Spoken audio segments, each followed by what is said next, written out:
आजकल के दुनिया में केहू ना मीत बा कि आजकल के दुनिया में केहू ना मीत बा।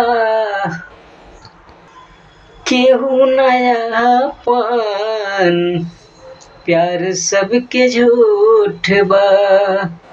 केहू नयापन प्यार सबके झूठ बा।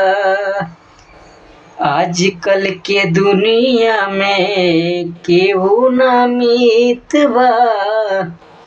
हर केहू नयापन प्यार सबके झूठ बा। केहू नयापन प्यार सबके झूठ बा। दुनिया के रीत गजबे मौत अपन मीत बा। दुनिया के रीत गजबे मौत अपन मीत बा।